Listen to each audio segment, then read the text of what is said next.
conversation, but feel comfortable just to listen if that's what you prefer. Tech support tonight is being provided by the Academy, which has a small staff team that haven't been furloughed during lockdown. So if you want to help, make a small donation, make a large donation, make any donation, and that'd be gratefully received. Thank you very much if you do that. So moving on to just give a schematic outline of the Scottish Government's proposed hate crime legislation, the hate crime bill, as I'm going to call it for the rest of the evening. The Scottish Government is seeking to modernise, consolidate and extend existing legislation on hate crime, which covers Scotland. This is their express aim, and the bill has been created to make it clear, inverted commas, that crimes motivated by hate will be treated more seriously than other such crimes. And this is to send a message to victims, criminals, and wider society. It's structured in 5 parts. The first part is about aggravation, and if you have an aggravating attitude towards the victim generated by your own personal prejudice, then that will be seen as an aggravating factor in terms of committing the crime. And that's focused on particular groups, which I'll go into again in a little bit of time. The second part is around stirring up. Actual or as a likely consequence of your actions or possessing inflammatory material which you are planning to communicate in some kind of way. And that second part is perhaps the most contentious or has attracted the most outcry. Part 3 is the addition of further protected groups. Currently the protected groups are around disability, race, religion, sexual orientation and transsexual identity, to which there's a plan to add age and at a future date, sex as well. The fourth part is a very short part. It's about abolishing blasphemy as an offence. And the fifth part is a kind of general part that's attached to a lot of different types of legislation, which allows ministers, gives the ministers the ability, the flexibility to extend the powers of legislation through the creation of regulations. And this is something that's been done a number of times before. So it's fair to say that there's been a bit of a stooshy around this proposed legislation. The Justice Secretary, Humza Yousaf, was pressed to adjust Part 2 just last week during a second reading of the bill. So there's a whole load of questions that are being raised by this, and hopefully our panel will be able to kind of start us on a process of thinking about them. For me, it's really, why now? Why is there a need for this now here in Scotland today? So moving on to our speakers, we're lucky in terms of speakers that we have this evening. Lucky not just to have them planned into the panel, but actually lucky to have them here at all. It's been a bit of a technical triumph to get people here. So I'm going to introduce them in the order that they will speak. After they've spoken for around 8 minutes each to outline their approach to the issue, then I'll throw the floor open to the audience, the audience, to participate, to ask questions. That's fine, but a conversation is better, as I've indicated. What do you think about this legislation and what people have said? I'll take around about 5 points, return to the panel, allow them to answer direct questions and flesh out what their thoughts are, and then go back out to the floor and so on. So first of all, I'm going to introduce, as I said, in the order they're going to speak. First of all, we have Jim Sillars, who very quickly is an iconic Scottish politician on the thinking side of the left, I like to say. An independence campaigner, and he became deputy leader of the SNP for a while. Secondly, we have Dr. Carlton, who lectures in sociology in the School of Education and Social Sciences at the University of the West of Scotland.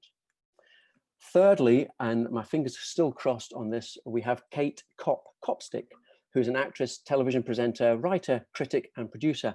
However, Kate is dialing in from Kenya, and you can imagine that does present some challenges. So we haven't seen her yet, but fingers crossed, she'll hopefully find some signal and some electricity and a space to make a call from. And lastly, we have Laurence Fox, who's an actor, singer-songwriter, guitarist, and free speech campaigner advocate. And he's been very busy recently because he's just initiated a new political party in the UK. So he's very sought after, and we're lucky to have him here tonight to express his views. So without any further ado, I'm going to go to Jim Sillars. And Jim, you have around about 8 minutes. Fine, thanks very much. There's a couple of, one is a principle that I'd like to start with. I don't think that you can have absolute free speech. I think there comes, in a democratic society where you have pluralism, big range of different points of view, then sometimes we actually have to exercise self-restraint. I lived and worked for a long time in the Arab Islamic world. And one of the things about Islam at the moment, I don't think is fully understood by many in Europe and in America, is that Islam is still a young religion. I think in the Islamic calendar, this is round about 1444. And I noticed a reasonable time ago, a resurgence of Islamic belief. Now, I wouldn't go out of my way outside of private conversations to mount a severe critique on the Quran and the Hadith. For example, point out the relationship between Muhammad, Islam, and slavery. Do that privately with my friends. I don't think it's sensible for me to do that just now. It would be gratuitous, not particularly relevant in my view. So I don't come from the position of absolute free speech. But I do believe that if a government legislates on thought and speech, then clause 1 of any piece of legislation should say that it must be judged against the presumption of free speech. And that is signally missing in this particular piece of legislation. There is also a very important practical problem about this bill, and that is how it is examined in the Scottish Parliament. The Scottish Parliament is only a 3-day-a-week parliament. It has been swamped by people saying, no, we object to this clause and that clause.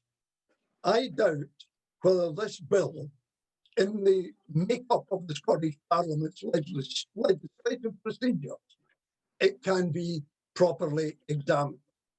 And it needs to be properly examined. Part 1 is, in a sense, consolidation of present law. That's fine. Very few people have any objection to the consolidation.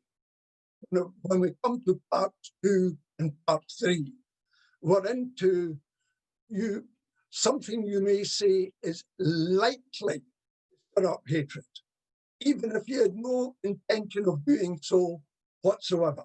I think that's taking the state into very dangerous territory. Also extremely badly drafted.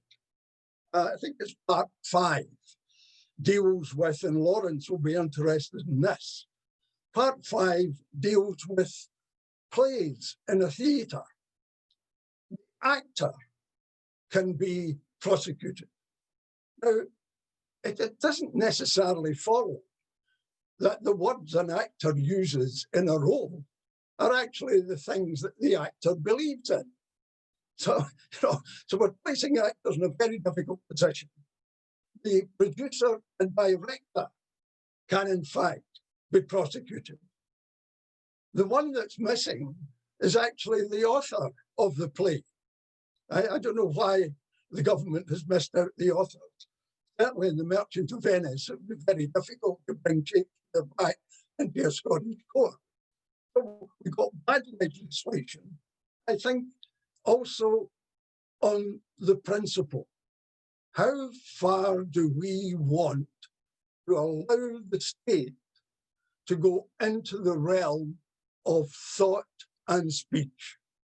That's the measurement I have.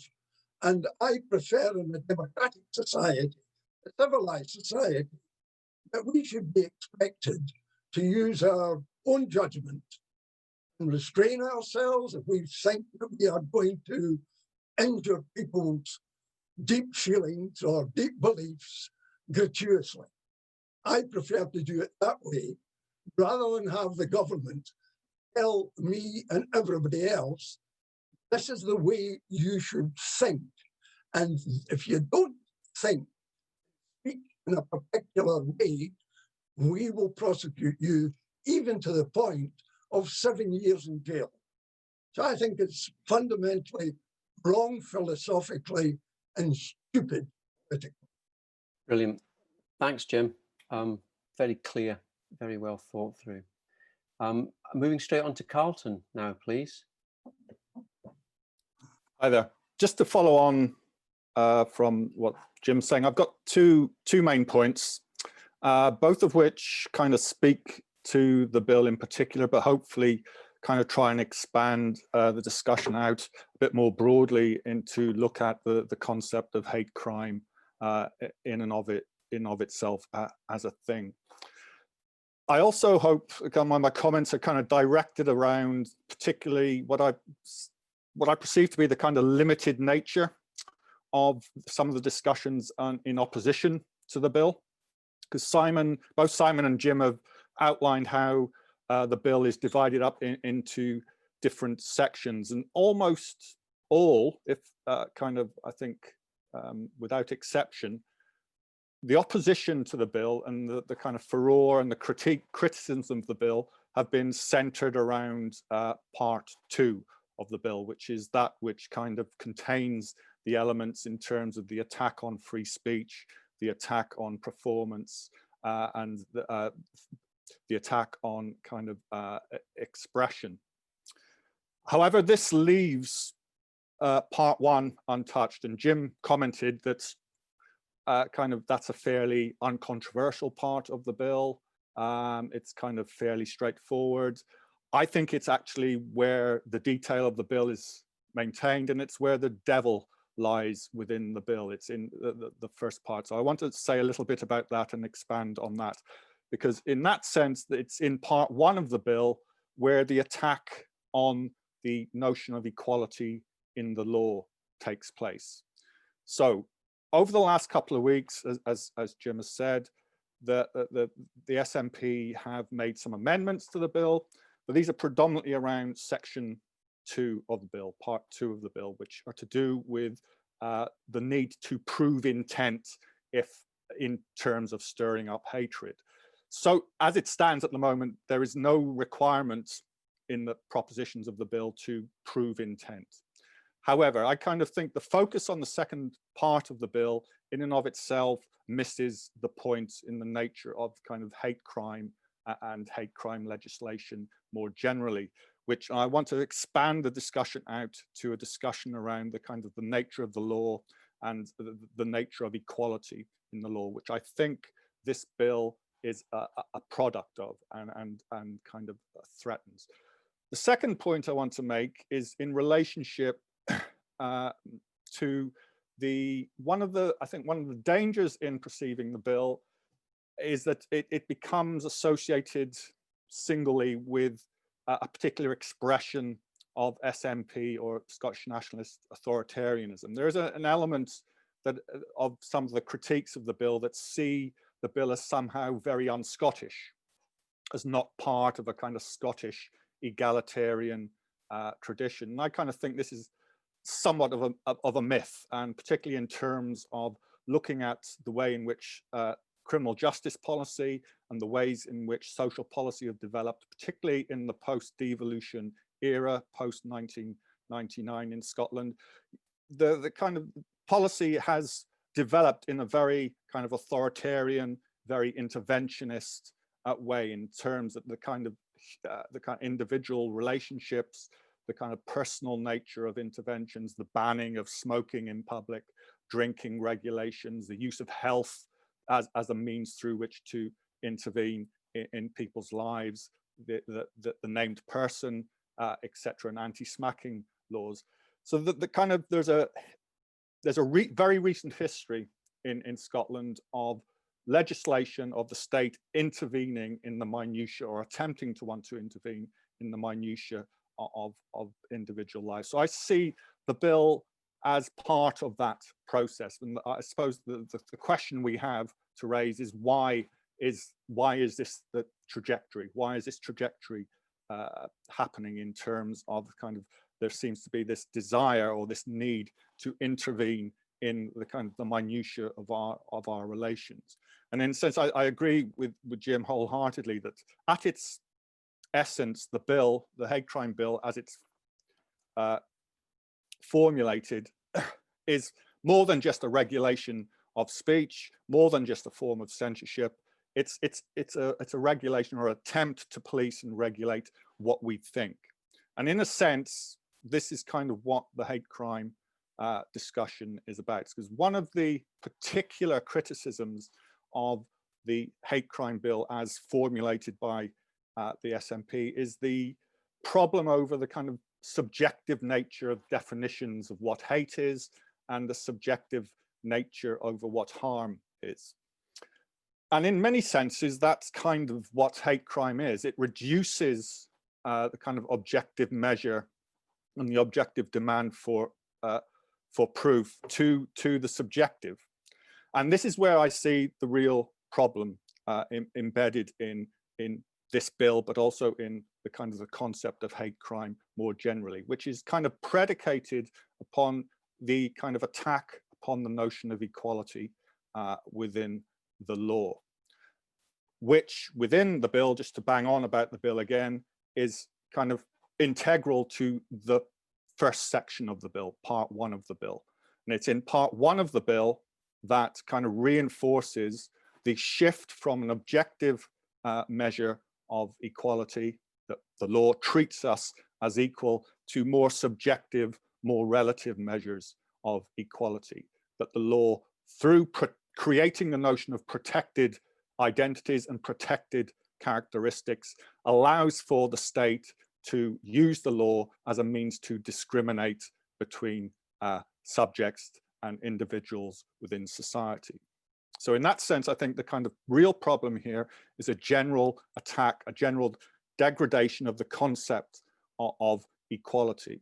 And if we look at the kind of history, well, certainly the recent history of the development of law, certainly in a British, kind of European, even American context, this has been a steady erosion of the concept of equality in the law that has taken place certainly since the kind of 70s through to the 80s and to the present day. So this is kind of not a new development in that sense. I think there's a kind of danger that, you know, kind of justifiably so, that we concentrate on the attacks on free speech. However, there is a step before this which we need to engage with very, very seriously and very, very carefully. And that is the attack on equality through the concept of protected identities. And so the question or the problem that we have to deal with is that the way in which the state utilizes the notion of protected identities to intervene and undermine actual individual autonomy. Thanks very much, Carlton. We're going to move on to Laurence, and who will wind up the speeches, and then I'm going to come out to the floor. So get your questions and your points ready. Over to you, Laurence. Good evening. I don't need my 8 minutes, thank you very much, because there's been some wonderful points made earlier, especially by Carlton, actually, in terms of this idea of protected characteristics. I think it goes very much against the entire idea of A, common law, and B, Western civilization in general. By creating a protected characteristic, you create someone you deny equality, and you create someone who's oppressed, and you create the oppressor. And it seems to me that it's sort of, the bill seems like symbolic legislation almost, because as far as I can gather, a legal expert that I'm not, that race can be an aggravating factor in crime already. as can there's also legislation protecting people in disability, sexuality and trans identity from the Offences Act 2009. And I just feel that, where does it come from? What's the problem with just crime? Why does it have to be a hate crime? In the same way as what's the problem with just justice? Why does it have to be social justice? It's these, why did these very, very long established traditions need now to be modified in some way? So I'm asking myself, to what purpose would you try and introduce this legislation other than to police people's thinking? And also to create a sense of innate guilt in people and to draw out their guilt. So as far as I can gather, the genesis of hate crime legislation is Holocaust denial, I would say. If I could be wrong, someone please correct me if I am. I'm no expert in these matters. And I don't think, and it's legal and illegal in various places around the world, but I would say that it's important that people are allowed to deny the Holocaust and the ridiculous idea that the Holocaust didn't take place, so that people with better ideas, more knowledge, can, in the public arena, publicly expose the fallacy of what they're saying. And I suppose what happens if you create a subjectivity to a crime, you're already making a very difficult situation 500 times more difficult. One is looking to establish facts within criminal law, as far as I can gather, not establish the feelings behind those facts. Because where does one end the intersections of it? Is everything therefore a hate crime? Can we create even more protected characteristics down to eye colour and hair colour? So I ultimately believe very much instinctively that freedom of speech is the best way forward. I believe that equality is the best way forward for us in the flawed systems that we live in, but the best and the freest systems that we live in on earth. And I suppose I'll just finish there, because I'm most interested to hear what other people have to say, and so I can listen and grow my thinking, than I would expound upon it anymore. Brilliant. That's what I like. A short introduction from Laurence. We will go back to the speakers after we've had the thoughts from the floor. So please think about the questions you'd like to ask them. Think about the points you'd like to make yourself, and the questions that you would like to have answered in terms of can we have does thinking aggravate a crime? Does what is in your head, how would somebody prove what was in your head? If the actions are interpreted by somebody as subjectively hurtful, but you had no intent to do that, how do you prove yourself innocent? Is the burden of proof in terms of undermining the accusation of hate is on the accused in this legislation. So that seems to undermine fundamental sense of justice. But on the other side of that, can we just have free speech? Can anything be said? Well, what are the limits? What should the limits be? Can there be any limits that are justifiable to free speech? I've got a raft of hands springing up in front of me, and I'm going to start moving down. There's a couple of people who will be potentially joining later that I'd like to bring in, but I'll stick to the order as I possibly can. So first, at the top of the list there's somebody called Scott. Welcome, Scott. Scott, you're going to have to unmute. Yeah, right, you've unmuted. Cheers. Yes, thank you. I wasn't expecting to be in so soon, but thank you very much. This is very interesting. I'm quite taken by Laurence not saying, well, saying that he's not sure what the problem is, and I would say one has to look at Hamza Yusuf. A few weeks back, he was making this speech in the Scottish Parliament where he was rabidly anti-white. He is calling for the replacement of white people in any position of authority. This is in our own Scottish Parliament. And this is the man that is introducing the bill. This is his agenda. Far too many people are focusing on the detail of this bill, but we have to look at the bigger picture here. And that is he wants to prevent any sort of criticism of immigration, of the growth of Islam, of what I would call the colonization of Scotland by Africans and Asians, because that is his agenda, and that is the agenda of this bill. So for me personally, I want to speak out against this. I want to say no. I want to publicly declare that I am against any African and Asian immigration. I want a government, a Scottish government, to encourage peacefully repatriation or removal of Asian and African people. Now, I'm probably going to be called a racist, a hate criminal, or something for saying this. But I think it's my free speech to advocate for this policy. As a Scot, this is my home. This is the land of the Scots. This is the land for the Scots. And this bill will prevent me from doing that. They will put me in prison for doing this. And I'd like to know what other people think about this. Okay. Thank you very much. First person there. Second, we have Dennis Hayes. Hi. In response to Jim, I'm a free speech absolutist. And one thing you should say about people who say I'm not in favor of absolute free speech, they mean they're not in favor of free speech, because free speech is an absolute. And without it, we are really lost. But listening to the conversation, I was concerned about it's not just a Scottish issue.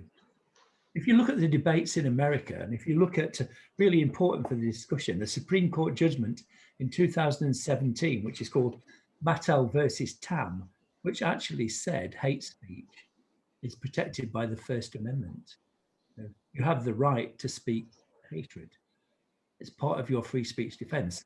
And when you discuss the things around that and read around that issue, what all the people point out is how Europe is out of step with America. I know there's a constitutional issue, but they say that the creeping censoring of hate speech and any sort of speech in Europe is a threat to America. And I think what we're facing in the Scottish hate crime bill is not just something that's important for Scotland, that's really important for the world. But it's not just an important thing for everybody here and what's going to happen in Scotland, which it is, of course. It's actually almost the last bulwark. If this gets through, the situation of criminalizing hate speech or any speech anybody finds offensive is going to be a real force that we cannot deal with. So the people who are opposing it here have got a really important job to do to make sure that hate speech is not, this hate speech bill is not passed, and to defend free speech as an absolute, something that cannot be gainsaid. You can't say, I'm in favor of free speech, but not this free speech. You have to be in favor of free speech. No ifs, no buts. Thanks very much, Dennis. So Stuart, on you go. Yeah, I mean, the great thing about free speech is that Scott can talk utter garbage, and I can say Scott is talking utter garbage. I mean, that's the point. And you know, that's how you have a battle of ideas. People put their ideas forward, and we try and convince one another. Hate crime actually began with Joseph Stalin in 1936. Who was the first person to try and introduce this as a way to embarrass the West, because the West wasn't very good on the issue of race. And they tried to push it, but also push it because they believed that the state should be able to regulate what people think. So it started with one of the most grotesque dictators in history. And it continues in Scotland with one of the modern day dictators, if you can really call it that.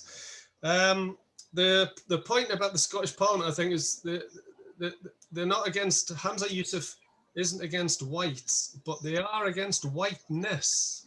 So if you search the Scottish Parliament, you will actually find that they use the term whiteness and the issue of whiteness when they're discussing things. So it is starting to become part of the discussion. I think a few things that people touched on already. I think it's useful to recognise that up till about 10 years ago in Scotland and the UK, in law, they didn't talk about hate crime. It was used as a kind of loose term, but it wasn't used legally because it was recognised to be essentially a polemical very flimsy, not really legalistic concept, which it isn't. And the fact that it's now incorporated in the law the way it is shows how quickly law itself is becoming infantilized in many respects, that they adopt essentially rhetorical, polemical concepts and develop them in law. And I absolutely agree with what Carlton and Laurence were saying about this protected characteristics concept. A protected characteristic should be understood as the new form of prejudice that the state has. It's a new caricature and label for entire groups of people. So, for example, all gay men are a vulnerable group, apparently. Well, you go and ask gay men what they think about being told that they're a vulnerable group and see if you come away without a black eye or whatever else. It's incredibly patronizing, incredibly problematic, and prejudice, and should be understood as such. Just to make the final point, there's an aspect of this bill which is, I mean, there's so many aspects of this bill which are jaw-droppingly degenerate, but this bill will criminalize thought in the private sphere, in your home. Okay, so if you have a dinner party and say something, or if you have a book in your house, or some other material in your house, which has always been protected previously, that could be a hate crime, right? Private speech in your own home. This really is, and it's funny I say this about just about every bill they bring out, but it's always true. This really is the most authoritarian piece of legislation that has been developed anywhere across the UK. Okay, that's informative. Thank you, Stuart. I'm going to go to Paul Sapper next. Hi, thanks a lot. So Stuart actually gave a really good answer to my question, but Laurence pointed out that the idea of protected characteristics is not a part of our common law tradition. And so I was just wondering if the speakers had any opinions on where this idea has actually come from, and how it is that the idea of hate crime and protected characteristics has become so mainstream that there's laws being introduced or being debated to be introduced all across the West. Thank you very much. Okay, thanks, Paul. So I'm going to go back to the panel. Maybe Jim, can I bring you in first? Pick up what Paul had just said. I actually see this piece of legislation in a wider context. I think Western civilization is having a nervous breakdown over thought and speech. People are chasing J.K. Rowling, for example. Now, would she be done under this, this particular legislation? The answer is someone would make a complaint to the Crown Office and the Procurator Fiscal, and we're in, as I said earlier, we're in dangerous territory where the state is taking the right to define what we think as articulated in speech. Now, I think that's fundamentally, the philosophical, as far as I'm concerned, that is a no-go for me. I rather accepted Carlton's criticism of those of us who are in the Free to Disagree campaign under Part 1.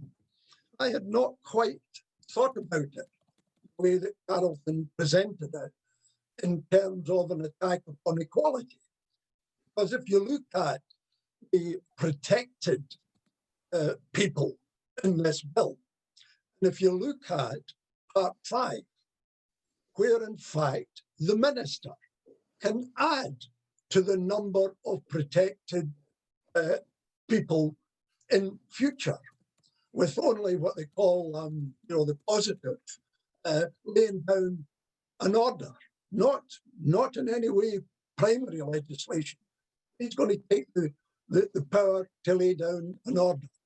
Actually, Hamza, I think, is on the record as saying that he was thinking about misogyny as the next one, to add to it.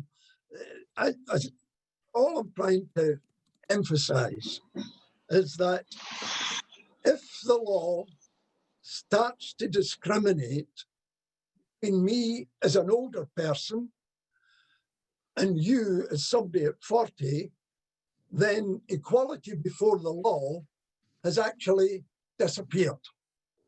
And we've got that at the moment south of the border because of the killing of a policeman, where the argument is that the law should be particularly severe on the killing of emergency workers. Well, what's the difference between killing a fireman and killing a nurse or killing the porter inside a hospital? Where I think Carlton's put his finger on a fundamental problem with this legislation, that it departs from the egalitarian principle that is supposed to dictate to Scottish society. And just one final thing, Scott, in my view, is 100% wrong. I don't think Hamza Yusuf intends to have an African and Islamic takeover of Scotland, but however disreputable I believe that opinion is, I think he has the right to say it without being prosecuted. Very quickly, I think that Jim and I think Stuart and some of the comments earlier have made the point about, you know, that there's no free speech without hate speech, in a sense. You know, that's the way we measure it. So hate speech is integral to the idea of being able to speak freely. I just wanted to come very quickly back on Paul's point, because I think that's quite Paul's question, because I think that's kind of helps us kind of perhaps unpack this a bit more, in the sense of the relationship between the kind of the nature of protected characteristics, protected identities, and the common law. In the sense, whereas I see it, the developments of the law, the common law, is a kind of codification or a formalization of those already existing relations within society between people. And that's the common element of it. But I think what has changed now is that there is the law is now used to express how uncommon the law is, how fragmented and how unshared that our relationships are. And this is where there's a kind of double-edged sword to the kind of the prejudice. So on the one hand, I agree with Stuart's point that the kind of incorporation of these kind of ideas of protected characteristics assume quite a kind of backward negative stereotype of some of these identities, but underpinning the implementation of the law is a prejudice, the prejudice of the lawmakers, the prejudice of the elites, that those of us in society cannot get on with each other, that society is made up of individuals tearing each other's throats apart, you know, kind of throwing each other in the Clyde or under buses. So this is a kind of double prejudice that is expressed here. And I think the kind of this shift from the law as being the codification of a common culture is being replaced by the idea of the law as a way to create a common culture. So we've shifted from the rule of law to rule by law, where the kind of law now becomes the vehicle through which particular elites try to kind of morally engineer or implant values artificially or externally on society, which can only lead, and this is one of the ironies, I think, kind of it leads to further polarization and further fragmentation. I think Stuart made a really good point about this need, this desire to like gather all gay men or all any sort of minority group, Black, Asian, ethnic minority, or LGBTQ plus, and the rest of the alphabet, into one common opinion. And what it does is it's an extreme assault, in my view, on individualism. And you know, individualism ultimately is the way that we communicate, and language is the way that we communicate with each other as a substitute for knives and guns and battle. I think it's to create these protected characteristics is to again, as part of this critical race theory idea, create the idea of the oppressor and the oppressed.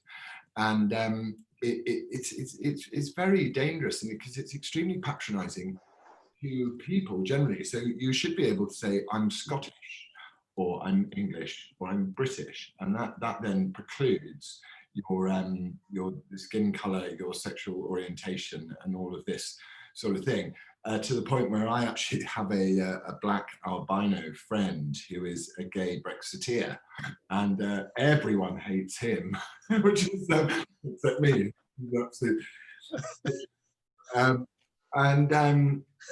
I suppose what I feel is that also this law, these laws are coming in reaction often to a lot of the narratives that we're fed in the media, and I feel the media have a responsibility to act report rather than reportage the way through our lives. And obviously, I don't agree with Scott, because I don't believe that the idea is a racial supremacist idea particularly. But what I do believe it's doing is it's targeting the most vulnerable in society. So it's saying, you know, because you are a minority, you're therefore oppressed. And that all that's ever going to do is create more division and possibly actually create some more active ideas of racism. So yeah, I just think the whole idea of free speech and free expression is that everyone gets to talk and the good ideas win. That's where I'm at. That's nice, that everyone gets to talk and the good ideas win, as I would like it. But I suppose I'm going to come on to Diane now.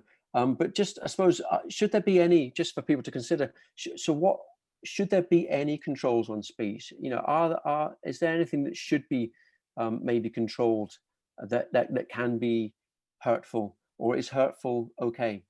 Right, Diane, you don't have to answer that, but we'll come on to the others next. Go for it. Okay, so I just like to offer a little bit of a different slant, and I'll approach this from an educational point of view. So I ran a school in Los Angeles and then a school here in Aberdeen, and the education we implemented in both schools included critical thinking and through first principle thinking, which was a deconstruction to get to the truth of a thing. And the students were trained in perspective taking. They undertook difficult projects whereby they learned to fail and regroup and generally be open to new situations. So they created what was called a malleable self, which contrasted with a solid self, which is sort of inflexible and sticks to one perspective and often looks to pull other people into a clique to validate their opinions. So it's interesting now to talk to the students who are at our secondary school here in Aberdeen to listen to what they say, because a lot of them have gone on to university. So what they're finding, they're quite surprised and shocked often, because what they're finding is that many of their fellow students are actively looking to be divisive. You know, they're looking to create an us and them, and that they're often highly sensitive. They are very solid and inflexible, and are often incapable of seeing things from a different perspective. So, but, you know, I don't think the students are to blame. They're not taught critical thinking skills, and they're not exposed to creating a malleable self. And it seems until we address how our young people are provided with an educational environment whereby free and open discussion is the norm, we're probably fighting an uphill battle. Okay, thank you. Okay, all right, continue, How, and then we'll go back to Mev. Sorry, Mev.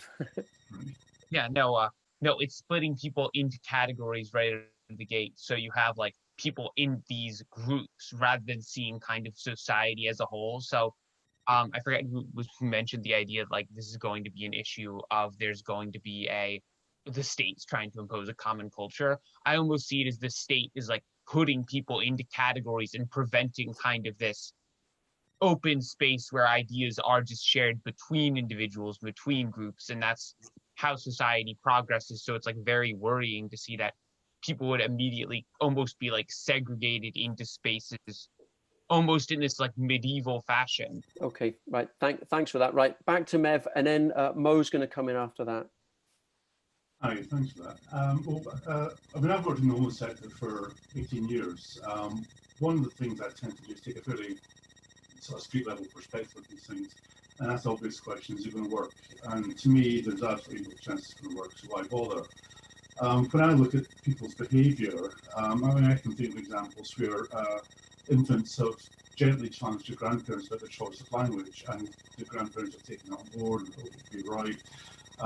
This isn't appropriate, I'll change the ways. And if you look at what this legislation is trying to do, you're looking at the possibility of criminal record and prison sentence. Now, on that side of the argument, is that more likely to entrench attitudes and hate, or change attitudes? My experience would be more likely to entrench those attitudes. So, I mean, to me, this is just a classic example of politicians who sit in an ivory tower, who don't understand the society they govern or would wish to govern, coming up with legislation that they think will make a difference, and there's absolutely no chance it will. We've had drugs illegal for 50 years. That's made no difference. We've had alcohol abuse for centuries. And if we just go through all the various other social problems we're grappling with, homelessness, obviously, that's been a problem for decades, perhaps longer. Politicians just don't seem to be able to come up with solutions to these problems, and I think it's largely because they simply don't understand the problem. And until we get politicians to do, we're going nowhere as a society. We're not going to take on the divisions, and this is just a waste of time. So I'd be very interested in the panel's views, if how they think this will change society, if at all. Thanks, Mev. I'm going to go to Mo, then Anna, and then I'm going to go back to the panel. Okay, so Mo, then Anna. Yeah, I mean, I just would like to say I can't disagree with what Scott said strongly enough. This idea of essentializing race through identity politics has become incredibly divisive in our society. And what really concerns me, I mean, Carlton made the point earlier about equality before the law. That's a fundamental principle of liberalism, is that we are all equal in our humanity and that we are equal before the law. And having lived in a country that did discriminate along racial lines, I lived in South Africa, the idea that you can essentialize race, whether you're, whether you're mixed race, whether you're mixed heritage, all of these things is incredibly difficult to do. And my problem with this legislation is that what it actually does, it creates this kind of creeping juridification of race, so that we actually kind of legitimize these identity politics categories that we're all sort of struggling with in society. And to me, that means that prejudice then becomes something that becomes reinforced by the legislation itself. So contrary to it being a kind of kind piece of legislation that attempts to legislate against prejudice, it actually reinforces it by reinforcing these kind of identities that, let's face it, are pretty fluid. So that was just the point I wanted to make. Thank you. Thanks, Mo. So Anna, and then back to the panel quickly. Excellent. I just want to quickly say something about the protected characteristic. I haven't read the bill that you're discussing, but obviously we have our own protected characteristics in England and Wales, the Equality Act 2010. There are 9 protected characteristics in that act. And if you look at hate crime policing, which is not technically legislated, but we do have policies where the police use what are called monitored strands, which are derived protected characteristics, and actually historically they go back to before the Equality Act. The interesting thing about these monitored strands and protected characteristics is that, and this gets lost I think in some of these discussions, is that they're quite universal from the point of view of the English language. So let's take, for example, the protected characteristic and monitored strand of race. There is no specific delineation in legislation or policy as to which race we're speaking about. And if every citizen or resident of the United Kingdom has a race, then universally every resident and citizen is protected. So the problem that we have, and now there are some exceptions to this universalism, if we speak, for example, about maternity in the Equality Act or disability, because we could argue that some residents or citizens are disabled, whereas others aren't. And similarly with monitoring hate crime, policing policy talks about transgenderism, which we don't find in the Equality Act. And we can say some people are transgender, others aren't, although it's becoming a little bit difficult with self-ID to distinguish between who is and who isn't That's another issue. But if we look at, for example, as I said, race, where all of us have a race, or sex, all of us have a sex, or religion, which includes, by the way, non-belief or atheism. So we all have a religion or a non-religion, or a sexual orientation, which just as much includes straight or heterosexual orientation as it does technically homosexual orientation. Then the question becomes, why in the minds of the public does the word race imply BAME, for example? We had someone earlier, I think it was Stuart, talking about homosexuals or gays and saying, you know, the law groups these people into a group and then renders them vulnerable and marginalized, and this is patronizing. And I would agree with that, but I would say that's not the law's job, actually, that is doing that. The law isn't doing that. Legislation isn't doing that, because sexual orientation is a universal category. What is happening is, in the minds of the public, sexual orientation transcends as a marginal or minority sexual orientation. Similarly with race, and similarly with religion. And any Christian will tell you that if they try to push or report an anti-Christian hate crime, of which there are many in the press every day, you know, Owen Jones will call Christians bigots without even a flutter of an eyelid, you know, but he's very, very keen to label Islamophobes wherever he perceives hostility or dislike of anything to do with Islam. So we see that there's a discrimination in culture and in the media as to how we understand religion. But if you look at the language of the law, religion is a universal category to which even about is, how does it get to the point where the public thinks sexual orientation means gay, or race means anybody who isn't ostensibly white, whatever that means, when actually the law protects everybody the same way equally, except possibly for disabled and transgender and pregnant mothers. And this is an aspect of the protected characteristic that I don't hear addressed, but it has been raised, for example, by victims of grooming gangs who believe that they have been the victims of racial assault, but their whiteness precludes that from being seriously considered culturally and in society at large, because their protected characteristics. That's just all I wanted to say. Thank you. Okay, brilliant. We're going to just go to the panel now, just for their thoughts on what's been said in the last few minutes. And then I'm going to go to a particular person who's just joined us. So first of all, to the panel, do anybody in the panel want to comment? You can pass if you want to. I mean, you asked Simon about, and one earlier said that they were absolutists in terms of, and you know, in philosophical terms, yeah, most of us would agree that is the case. And then you said, you know, are there any controls to stop people being, you know, hurt? And I think we've got to look at the world as it practically is. I said earlier, I worked in the Arab Islamic world. And I think you've got to, when choosing to launch a critique, as is going to happen one day with the Islamic religion in the UK, as it happened after the Enlightenment with the Christian religion. Time, I don't think, is now, because people who are Muslim and come to a non-Muslim country have a problem, I think it's important for us to understand. Because we're told that the Quran isn't just a religion, it is in fact a way of life. And at the extreme end, the Al-Qaeda end, they're saying to them that man-made law is seriously deficient in relation to the Quran.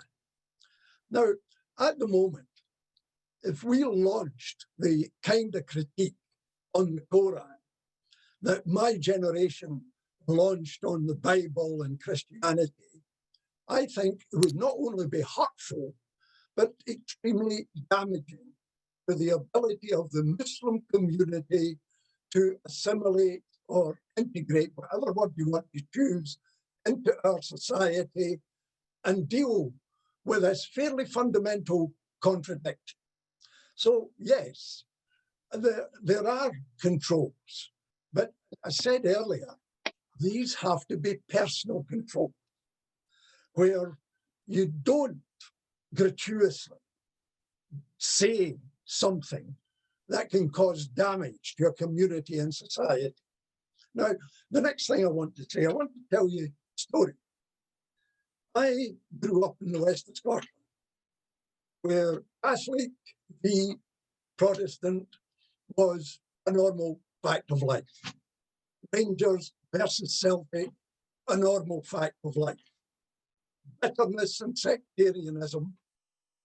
I was never a dancer, but my brother would go to the dancing with his pals on a Saturday night, picked up a girl, or a girl said lady's choice. Once they started dancing, the question was, are you a Catholic or are you a Protestant? But the wrong answer, that was the end of any potential relationship. During my lifetime, things have improved enormously. We still have sectarianism in Scotland between the Protestant and the Catholic, Rangers and the Celtic. But it has shrunk over the years. And when the Scottish government decided that it hadn't shrunk enough, it produced a special piece of legislation on football supporters. Because anybody who's ever been at a Rangers Celtic game would be astonished at the vitriol in the various songs that are in fact sung. So the Scottish government, no, this is a dreadful stain on Scottish society. We have to legislate to prevent it. Well, they finally had to repeal the bill because, as the Glasgow Herald said to them, you cannot legislate sectarianism away. It is a matter of time, debate, discussion. I was 19. I would have been asked how many of my friends were Catholic, and I'd have been able to tell you. I asked my daughter, and she was 19, and many of her friends were Catholic. She looked at me as if I was a lunatic. I mean, this is totally irrelevant. And the point I'm trying to make, in a sense, is the point that Laurence made. You make progress in society by having free debate, discussion, taking on prejudiced opinion, knocking it down, or sometimes accepting that there is a fair point in it. And I think if you look at sectarianism in Scottish society, it shows that the legislation will fail, whereas debate, discussion, and progress in a society will in fact succeed.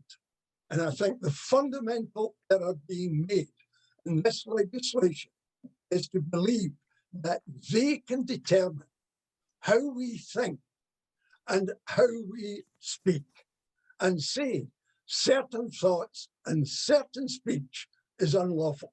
That's why I regard it not only philosophically as fundamentally flawed, but also stupid as well. Jim, I keep saying brilliant after every time you speak, but that really was brilliant. Thanks. Okay, to Carlton, Laurence, and then somebody who's just joined us. Yes, Carlton. Just very, very quickly. I'd just like to come back very quickly on the protected characteristic question that was raised. If protected characteristics are universal, it begs the question, well, why have them in the legislation, in the law to begin with? I think the problem with the protected characteristic category is that it kind of produces a whole set of other protected characteristics, in the sense that it becomes the point of which the law begins to discern and differentiate between individuals in society. And so kind of, I think that, and so basically the state becomes the arbiter identity. The state becomes the arbiter of how you should be treated under the law as to whether you fit or are categorized by these protected characteristics. And moreover, if you turn that the other way around, that your identity then becomes symbolic or becomes kind of valorized through your victimhood. So you kind of, I find it to be a kind of completely regressive step, in the sense that my subject, I think Laurence talked about this, kind of, we have subjectivities being created and codified through their relationship, not only with the state, but with being a victim. And to me, that's very, very problematic. And that's kind of, for me, that's the essence of the problem with the notion of the protected characteristic. Please forgive me for not getting the names right. I think it was Diane who was talking about sensitivity within students. And I think that's very interesting as an idea, because students seem to become consumers, don't they? And you know, as a consumer, you want to feel that you've consumed something that makes you feel comfortable and happy, and you know, you paid for it and you got something lovely, which is totally against free inquiry and academic rigor. And to that end, I think, you know, this pursuance that we go down of the fact that the right to be protected from offence trumps the right to offend. You know, once one weighs it up, you go, no, I think actually much more damage is done by people denying the right to be offended than it is by the right to offend. And I'd also say that I understand where students are coming from, because students are looking for something to campaign for, something to believe in. It's the point of being young. You know, I when I was younger and less hard smacked in the face by life, I was very keen to believe, you know, to campaign after something. And this idea of progressivism is very addictive to them. They think, right, yeah, you know, we're trying to make the world a better place. But unfortunately, as with all of this very, very dangerous ideology, is it in the same way that it achieves the exact thing, the exact opposite of what it aims to do, in the same way as affirmative action programs in America have done more damage to the Black community possibly than anything else one could argue for. And then to go on to what Anna said in terms of Muslim grooming gangs and things like this, we're very scared to have a conversation about the realities of the fact that when, you know, overwhelmingly the girls that are the victims, of which there are a huge number, are white working class girls, and they're taken on culturally because they are dirty and disposable, you know, and it's a very, very difficult thing to get one's head around. So what I would say about protected characteristics in any way, in any idea, is let's get rid of them. And let's focus on what we believe in generally as Britons, or as, you know, however one wishes to describe ourselves within the broader concept of nation and state, to say, let's rid ourselves of this concept of protected characteristics, race, sexuality, and everything else. And let's find what unifies us. And the only way we can find what unifies us is through the freedom and the right and actually legislated freedom, like they have in America in their First Amendment, to express oneself and to not believe.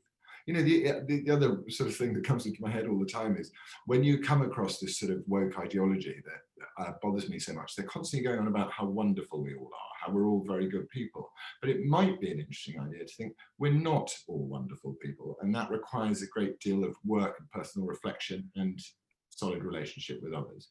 So I think that's a bit rambly, but that's my response. Rambling is good. Thanks, Laurence. I just want to take the opportunity at this moment to welcome John Cleese to the debate. John has joined us from America, I think, where he is. There he is. And we're very pleased to have you here. Welcome to the Scotland Salon, John. We're having a lively discussion here. I think you've picked up a bit about that. But I suppose from your experience and your output over the years that I've followed, how do you perceive yourself? I mean, today you might be perceived as hateful in terms of some of the stuff that you've produced, and certainly it has been questioned and highlighted for potential bans in this country. I mean, I remember crossing a picket line of Christians to try and see the life of Brian when I was a child, and well, not quite a child, a little bit, a young person. But it seems today that blasphemy is the only thing that you can actually do these days. Everything else you can, nobody else you can offend. I was finding some of the arguments very interesting, but this is really very technical what you guys are talking about. I think what bothers me most is I co-wrote a couple of books many years ago. I think one was in the early 80s and the other was early 90s with a psychiatrist called Robin Skinner. And I think he was a very clever and perceptive man. And he said something to me which I've never forgotten. He said, if someone can't control their feelings, then they have to control other people's behavior. And I think there's a great deal of wisdom in that. I was reading this morning, there was a small incident when Essex won the county championship. They did what a lot of young fellas do when they get excited. They started splashing beer about, and one of the team got some beer on him, and he was a Muslim. And immediately people were condemning the Essex team for not having anticipated this particular thing when people started to celebrate. And I remember thinking to myself, well, is it really worth making a fuss about? I mean, if this young Muslim chap, he must have been with friends before, could he not also have anticipated what was going to happen? So instead of having a sort of full-blooded, silly, slightly juvenile celebration, it's developed into a racial incident because somebody got some beer on him. Now, that may be very, very important in the Islamic faith. You know, alcohol's bad, but I would have thought getting some on you by accident was not such a terrible thing. But it means that everyone else has got to control their behavior if a particular person is super sensitive about something. And I saw this in my own growing up because my mother just couldn't cope with many, many things. And this meant that my father was constantly doing things that he had to do because she couldn't cope if he did something that she couldn't cope with. And so by weakness, she controlled him all the time. So I kind of feel there needs to be a level of sensitivity that is to do with sort of what ordinary people feel, not what is felt by people who are particularly sensitive. Does that make any sense? Mm-hmm. Yeah, it begins to. I mean, I suppose when I mean, I'm thinking back to 40,000 when you're doing the Germans episode. That has been highlighted in this country recently around it being hateful, and one sheriff said that context is irrelevant. The context is irrelevant. So the fact that you're lampooning Nazis is irrelevant because you were, literally becoming a Nazi in that kind of situation. So it seems. I mean, what kind of fetter would that place on the creative? The creative juices, the creative process, if you have to start thinking everything through 3 or 4 times before you say them? Well, it's disastrous to the creative process because the creative process above anything else is a matter of spontaneity. I think Laurence would agree with that, right? I mean, if you're going to come up with something that's really interesting artistically, it's going to come out of your unconscious. And if you're having to, what's the word, edit everything you say before you say it, then nothing is going to happen creatively. And also things that are rather lovely and funny in ordinary conversation, they're not going to happen either because everybody's thinking, oh, somebody might offend, and you don't know what you're doing. I got attacked recently because I called somebody what was the word? Jolly. I called them jolly because they had what I call a jolly personality. And no, I was told, no, you can't say jolly now because that means fat. So I looked it up in the dictionary. Of course, it doesn't mean fat at all, but to a small number of people, it means fat. And therefore, they're trying to control the way I speak because they have a little private rule amongst themselves that it has a completely different meaning from one that I've grown up with. And this is a form of oversensitivity. And I think some of it is because people who are trying to feel that they are very good people almost sit around waiting to be offended so that they can say, oh, I've been offended. Sorry, everyone, but that's it. I've been offended. And this person who offended me is a very bad person. I mean, it's actually very silly. Yeah. And the stuff about the major was that he used the N word, which was not as offensive then as it is now. But the point was we were making fun of him. There's two ways of attacking somebody with humor. One is a sort of frontal attack and calling them silly or stupid or whatever can be slightly wittier than that.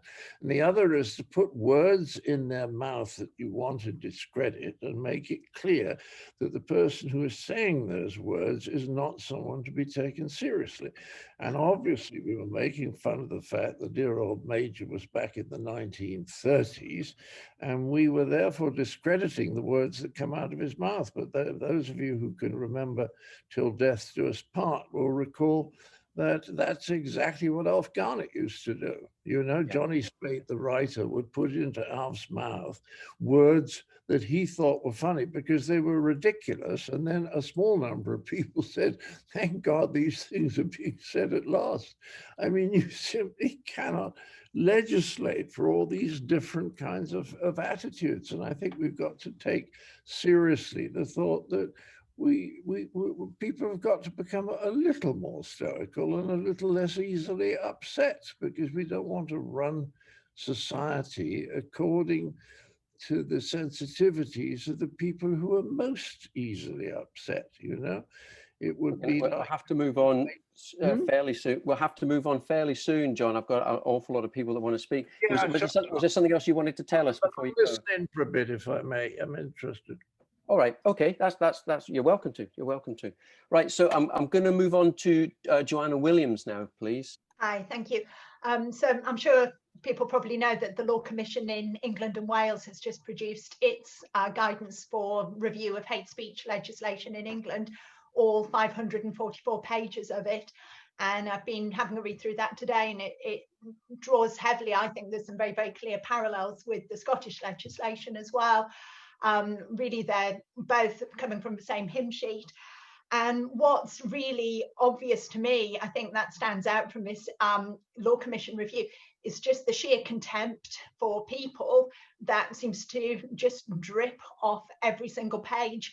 The view of people is that we are all just scum, essentially, for want of a better word, that we are racist, sexist, homophobic, transphobic, that without the law cracking down and monitoring everything we do, that just these kind of outrageous instincts that people have buried away inside them will be unleashed. And I kind of, being quite cynical, I kind of half expected that. What surprised me from that seems to come across from the legislation is also the contempt for the people that are supposed to be being protected here as well. So the groups who are considered to be kind of falling under the protected characteristics are discussed as if they're kind of incredibly psychologically weak. You know, that they just hear one offensive word and they're going to melt and have some kind of trauma.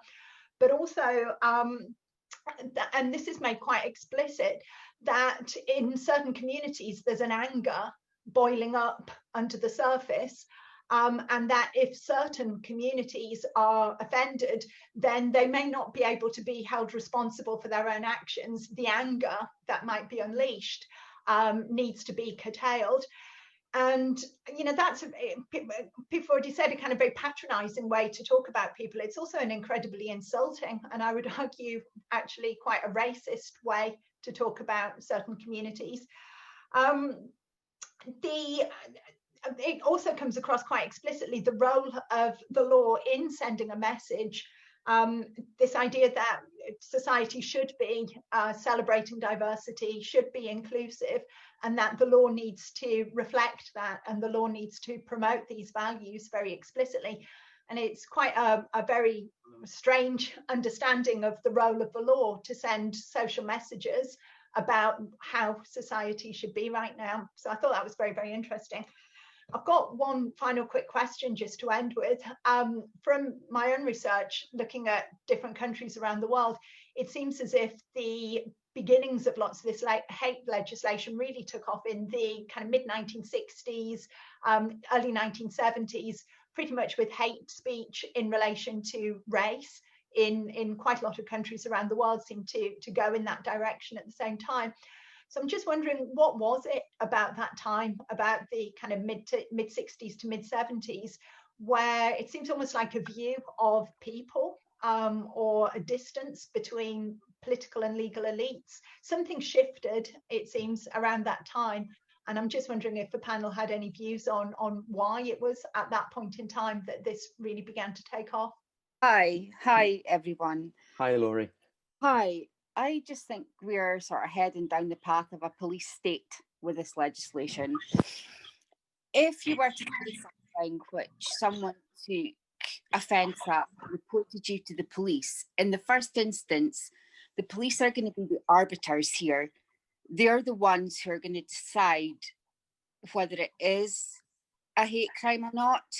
They're the ones who are going to decide whether this needs to be taken to the Procurator Fiscal for prosecution. And I just think we're heading down a very dangerous road there. And I just maybe wondered what other people thought about that, if they maybe feel the same. Because ultimately, who decides whether it's a hate crime or not? It is very, very subjective. You're absolutely right. We'll take that to the panel in terms of what the difficult position it puts the police in terms of deciding. Yeah. Okay, thank you. No probs. Right, so Monica.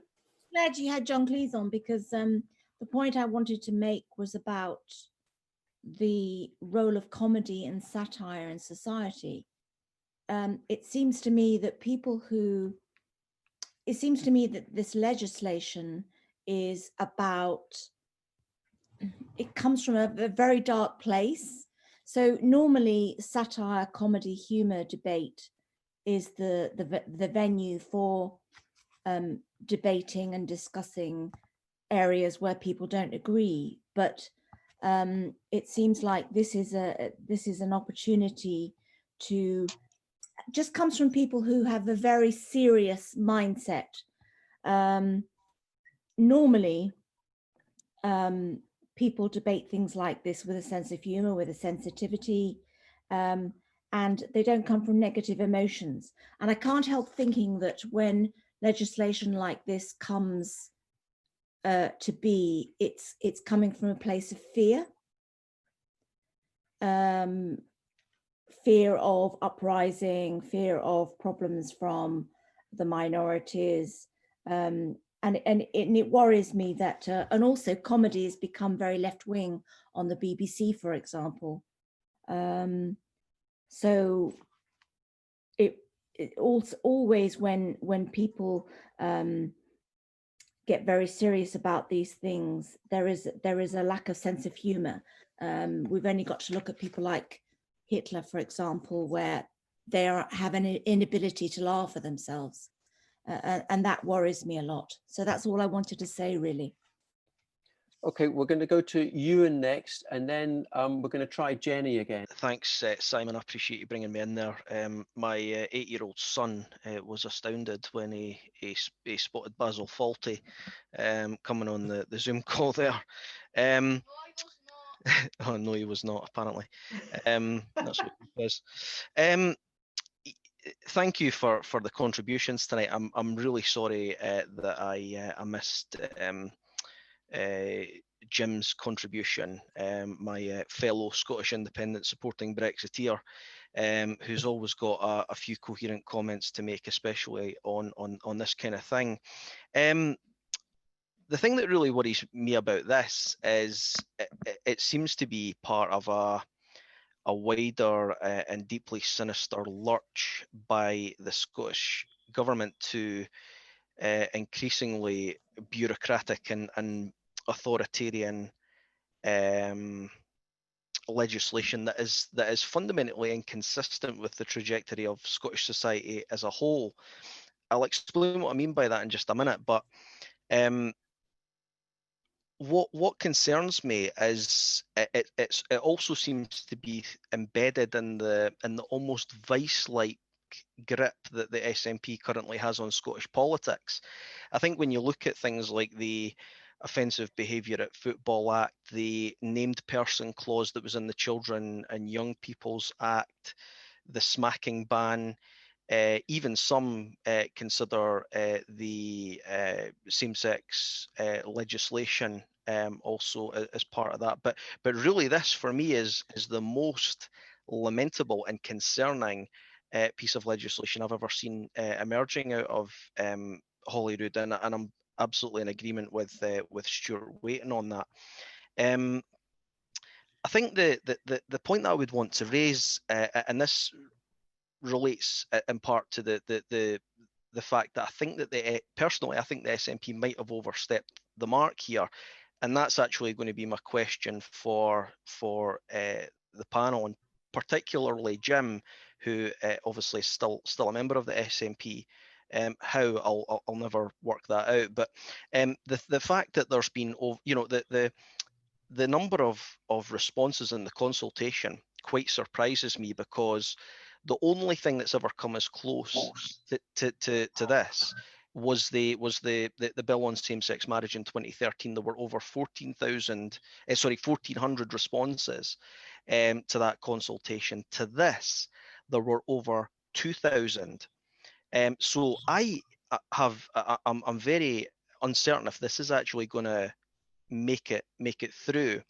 The other thing is that Free to Disagree Jamie did some interesting polling for Free to Disagree recently, and I wrote on this in my column recently about the fact that actually 46% of SNP councillors who responded to that consultation admitted that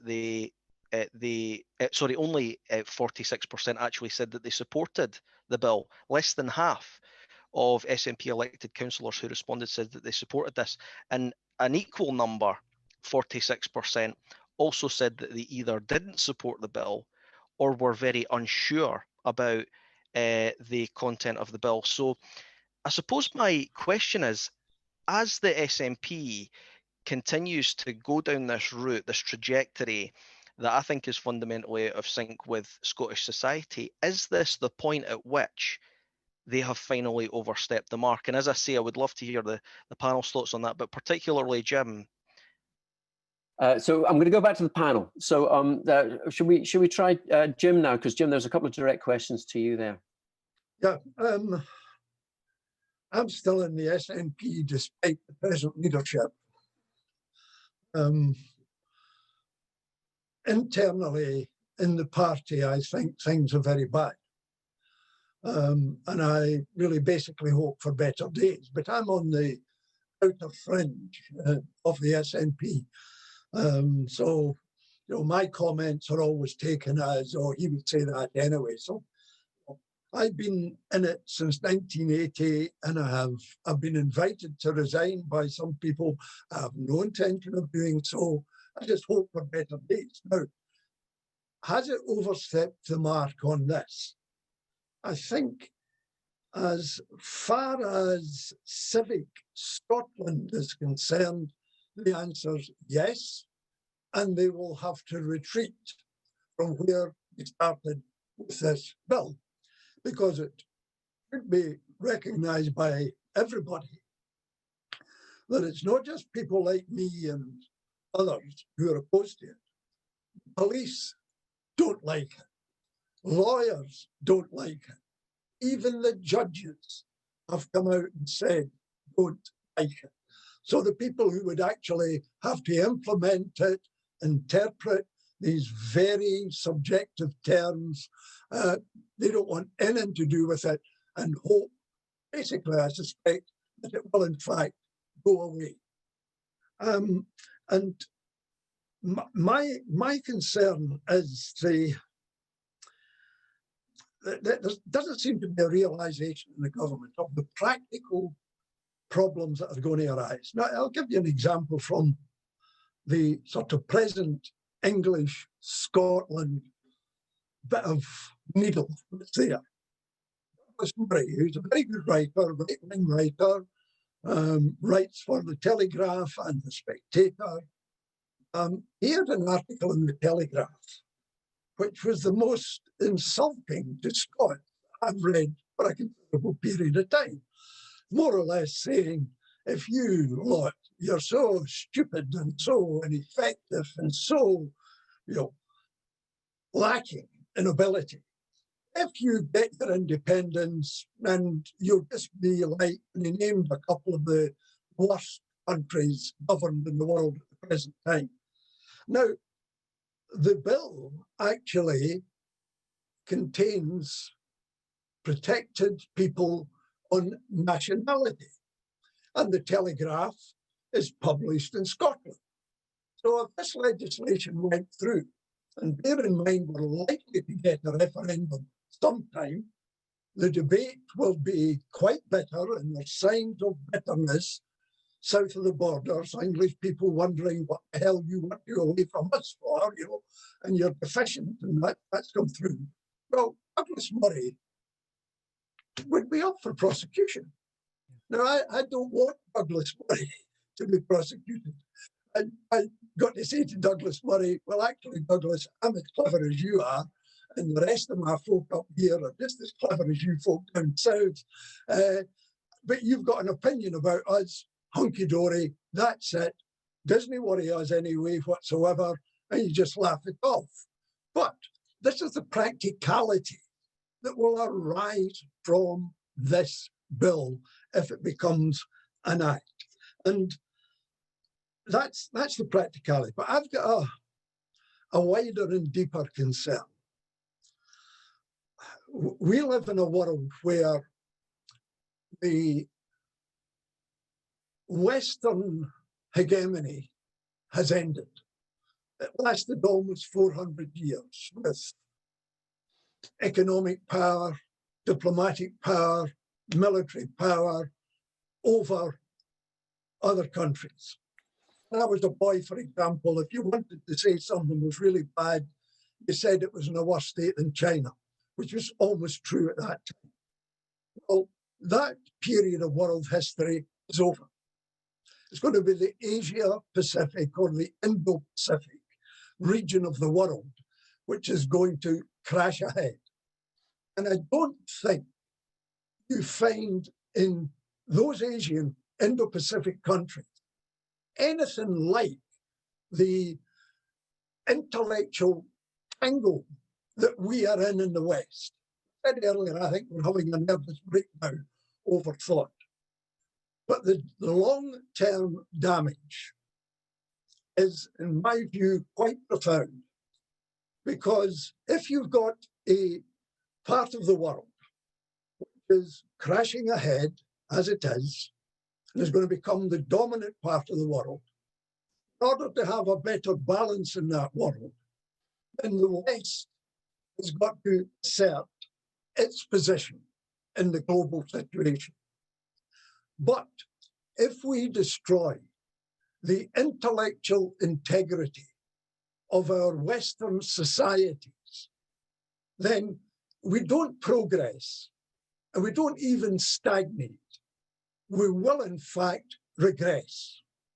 And we will play a much more minor part in the world that's developing over the next 50 to 100 years. Yes. So this particular piece of legislation might be looked at only in the Scottish context, but I think it speaks to a much wider problem in Western civilization.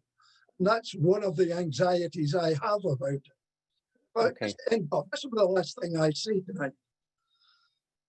One of the great tragedies is we've had a very good discussion tonight, examining the nuances and all the rest of it. That cannot take place this legislation is going to be discussed.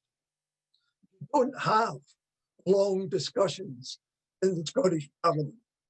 Backbenchers speak for 4 minutes. Ministers speak for 8 minutes.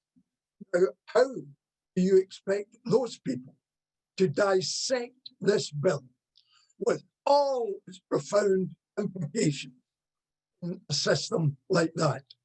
I am very worried and very depressed about it. Thanks, Jim. Carlton, what do you think about what Jim was just saying there in terms of Western civilization?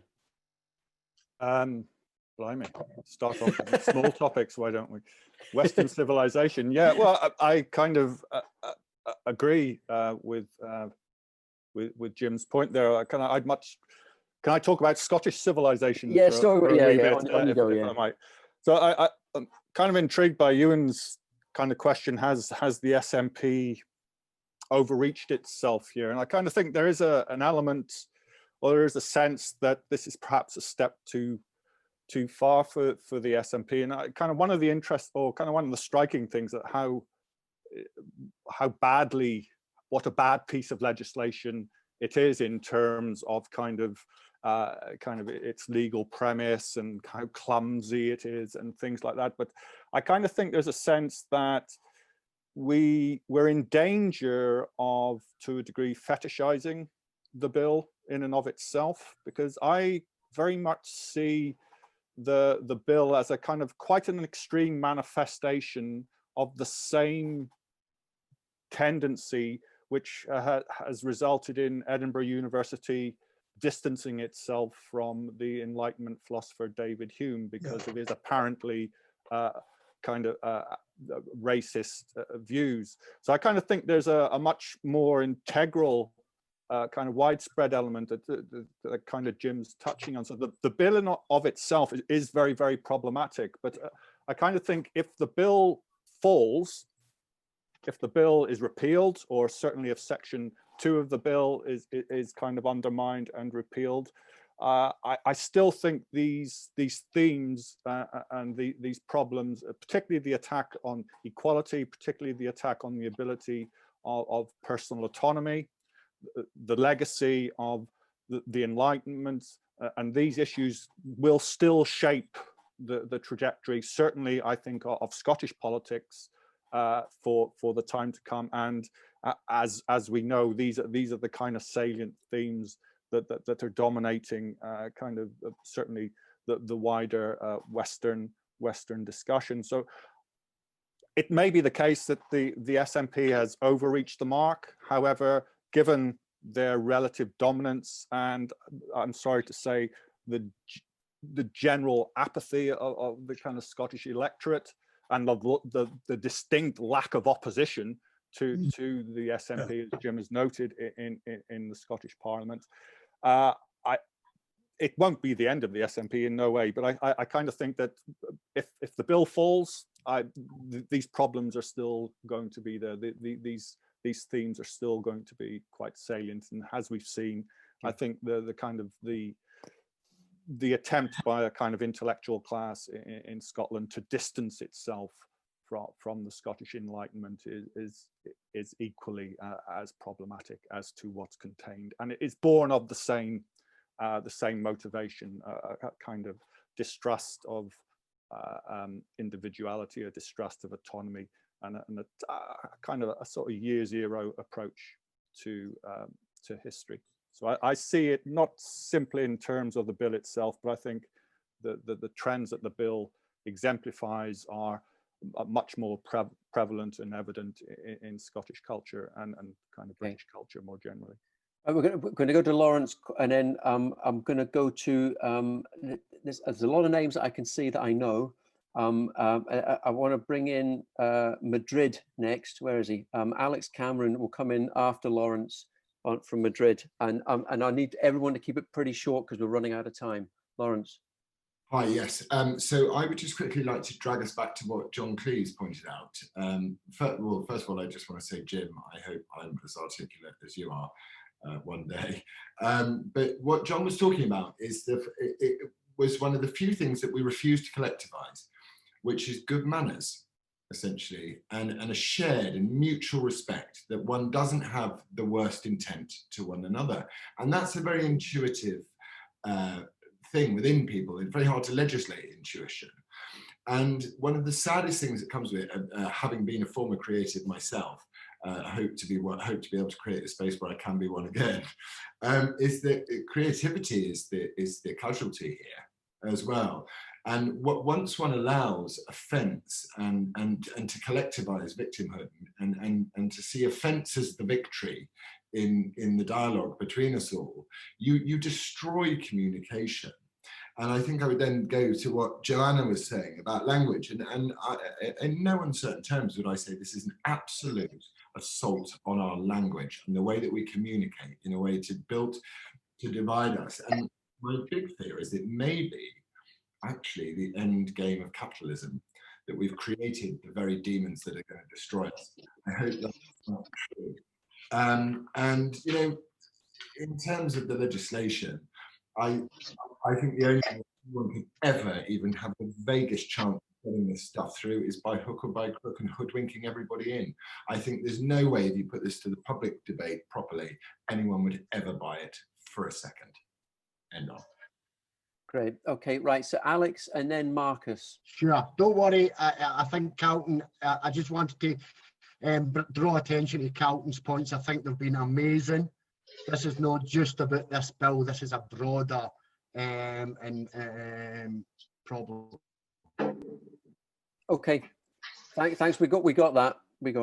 Okay. Who did I say next? Marcus next. Go for it, Marcus. Is there a combination here of like Scottish Presbyterianism wanting to control things and our general sense that we are less racist than everyone else? And a third thing being that the Scottish government is only given so many powers, so the things that it has power over, it really wants to control. That's all. Okay, right. Alistair, and then Anne-Marie. Thanks, Simon. Well, it's just a very quick question, really, relating to a problem that I'm coming up with a lot of the time, against a lot of the time just now, which is obviously we're in a moment just now where freedom is under attack in all sorts of areas. We've got the coronavirus stuff where there's civil liberties being thrown out the window. We've got big tech companies censoring people. We've got online harms bills and all the rest of it. So the hate speech stuff fits into a pattern of broader attacks on freedom. But one of the things that I think is common to all of these fronts just now is that people who argue for freedom are often seen as selfish or just wanting to have their say at the expense of other people, to not wanting to obey the restrictions of coronavirus because they're pretty selfish. So it seems like we need to develop a response to this, which is in a way to emphasize tolerance for people, to almost make the case for other people being able to do what it is to exercise their freedom, rather than look at it as something that's individual and all about me. And I just wonder if any of the speakers have got any advice and any thoughts on how best to go about doing that. Okay, after Anne-Marie, we're going to Jamie, then Jan. Thank you, guys. And can I just say thank you very much to Jim Sillars and John Cleese. I'm amazed that I'm even in their esteemed company tonight. And if you haven't read those books that John mentioned, Families, How to Survive Them and Life and How to Survive It, please do. They fundamentally changed how I thought in my early 20s. I just wanted to say really that for me, being an SNP member, this seems to go one step further. And I'm asking, does it actually covertly attempt to control or ascertain our right thinking? And I'm just looking at the wider sort of, in my work, we've been challenging the Scottish Government around drug deaths, and the response so far has to be just to stonewall us, ignore us. And I'm wondering if that's a potential strategy through until, the May election, but also that I feel like language is being used. We're living in this topsy-turvy world where like Boris and Sunak are more left-wing than Starmer. And to me, it seems to be an argument around tyranny versus freedom. But I am relieved to hear the stats that you mentioned around, 46% of, the current SNP membership don't necessarily agree with this. And that brings me great hope, And I'm just wondering if, you know, this current stonewalling that we see in Scotland, if that is it a political strategy? Does that happen when governments become too powerful? I'm naive to this, so I'd like to ask the panel what their thoughts are on that. Thank you. Yeah, you can see my unkempt post-work look. It's been really fascinating, folks, and really thanks so much for all you've said. I suppose my question was on the back of what John Cleese said, and probably particularly addressed towards Laurence. So the hate crime bill, you might not be aware, has specific provisions on public performances of plays and theatre productions. And so under the bill, abusive language in plays, which is thought to stir up hatred, would be criminalised. And that's been something that's exercised actors and playwrights in Scotland, because obviously plays portray all sorts of offensive and terrible things, and you have racist characters, and you know, that's just part of the creative process. So would Laurence like to say a little bit more about how he as an actor feels the bill could impact on plays and on the creative process, and just respond to what John Cleese says a little bit more? Thank you. Yeah, I just wanted to talk about, or to ask the speakers about, isn't it the case that the state today has changed from being seen as the servant of the people to more like that of a benign parent? And that's what's underpinning the notion, that the way that the SNP seems to be taking this misguided idea that the left has had forever about how state intervention is the same as socialism. And the SNP and even Boris now seem to be taking this to the nth degree. The idea that adults are simply biologically mature children, and that the state has the idea to intervene in our private behavior.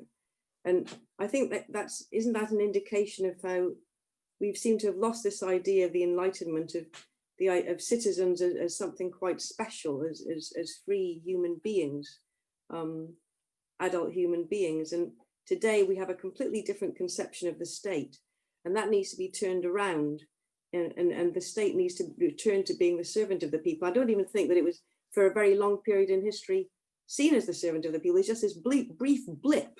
Otherwise, it's more like we have the idea of a medieval monarch, and that's the situation that citizens seem to be in relation to the state today, as subjects with a apparently benign monarch in charge rather than a servant of the people.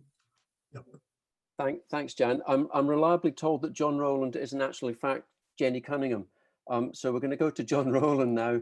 Just on the first section of the bill, I think what's terribly important to remember about these protected groups is that, of course, they're really of the state's choosing.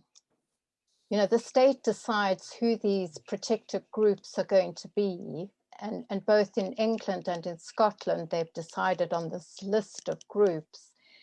And it's very often the groups which have the most political influence, of course, who can become, you know, state-sponsored protected groups. And Carlton just hit the nail on the head when he made the point that this is all about inequality before the law. Just a very quick point, though, on this question of, is there such a thing as absolute freedom of speech? The thing is, I would agree that should be your position, but of course, there are areas of restricted speech. And Paul Coleman, who wrote a very, very good book on the sort of iniquitous influence of European hate speech laws on freedom of speech, made the point that there is a very, very big difference between some of these sort of so-called areas of restricted speech. So he gives the example, for example, the distribution of child pornography, or the disclosure of state secrets, or the dissemination of malicious falsehoods. He said the thing is about these areas is that they have withstood the test of time. They're very narrowly defined and they're very well defined. And the justification for restricting the speech must be utterly compelling against the presumption of free speech. And he says that this whole bill is completely different to those areas, in the sense that it is extremely loosely worded. In fact, the European Commission on Human Rights agrees that it's completely impossible to really define free speech. But the whole point he really stresses is not only are they loosely worded, they're very arbitrarily enforced. They protect certain groups. But the other point he makes is that they're very, very rarely victims as such. They don't have to be a victim or even a victim group. Last point that I think is very important here is that the prosecution really relies very much on the focus on the so-called perception of free hate. So it doesn't even matter whether there's a question of whether it's true or not, whether what's been said has some validity. It's all focused on the perception. So the point is that this is bad legislation from all points of view. But I think Carlton's point was really the crux of the matter: equality before the law. Thanks, Jenny. I'm going to just chop it there. I'm afraid there's 3 people left, but I think they've all spoken, so that they'll just be coming back for their second time. I'm going to give each of the panelists 1 minute each, just to try and sum up what their thoughts are. Good luck on that one, folks. And then afterwards we can continue. After we've kind of pulled the curtain down, people will stick around online if they want, and we can continue chatting. But first of all, can we go to Jim for a minute, Jim? Yes, I think the most important thing for me that's come out of the discussion is what Carlton pointed to. And that is the question of equality, but also the increasing tendency of authoritarianism from the SNP government. I would sum up this legislation is that the state is telling us only think within the limits we define and only speak the words we allow. That's a dead society. Right, okay, very, very quickly. There's obviously a lot to kind of unpack here, so I'll just address, I'll try and address some of the points that, or the question that Alistair raised as to, well, what is there a way out of this? And I think kind of the only way out of it is, in a sense, is to make the case for trust, that people are able to trust one another and come to solutions through their own kind of volition and through their own kind of intersubjective relations that we have in ordinary life, that we can actually create a set, that we have more in common than actually this legislation and legislation like this, or the kind of dominant culture would have us believe. Because I kind of think there is, and it comes back very briefly to the protected characteristics, and I'll finish on this point. I think it's really ironic that a law, a piece of legislation that demands that particular identities be treated equally in society, are made unequal by the law, by the fact that they're protected. I think that kind of turns things the wrong way round, in the sense that kind of it's actually our common culture that makes us equal, not the law. And the kind of the legal intervention actually creates more kind of division and fragmentation. So I would make an argument that we need to start trusting people, and we need to start articulating a common good and a common purpose in the relations, and the relations between ordinary people outside of the realm of state intervention. Can I just start by thanking everybody? I really enjoyed this discussion. Just very quickly to say to Jamie, in response to acting very early on, after I said what I had said, I was told by my representatives that they were uncomfortable to represent me further due to my racist thinking. And I then said to them, which particular bit of my racist thinking bothers you? And they failed to come up with a single example of it. In response to Jan, this idea of a benign parent that the state is, I don't agree. I think the state is wanting to be much more than that, a tyrannical parent. And I think we need to work very hard to teach our children not to hate themselves for existing, which is what I think is beginning to happen in education. And then just to finish off, in terms of the fact that we're all looking for equality, right? This is what we seek, and it's the way that we're going to stay the most cohesive that we can be, to say, bless you, prison, bless you for being in my life, for there lying upon the rotting prison straw, I came to realize that the object of life is not prosperity as we are made to believe, but the maturity of the human soul. Excellent. Can we all virtually wave our elbows or whatever you're meant to do on Zoom to thank our panel? Jazz hands, anything, kind of do the COVID dance. So that's the end of the Scotland Salon for tonight. But if people are sticking around online, I'm happy to host and allow people to continue chatting. The next Scotland Salon will be in November at some point. And what we're trying to do at that one is look at the impact of lockdown. We're going to look at the impact, the social impacts, and the mental health impacts of the lockdown itself. Not in terms of defeating the disease that's attacking us, but what the other impacts of it have been. And we'll try and have a discussion, host a discussion around that. We've got a couple of speakers thinking about it already, but I'm going to try and arrange something else as well. So that will happen later on in November, and then we'll have a break until after the new year. Celebrations, as we all celebrate on the Zoom call, drinking a pint of beer in our offices. And not being able to kiss anybody on Princes Street. Okay, so thanks very much. People can stick around.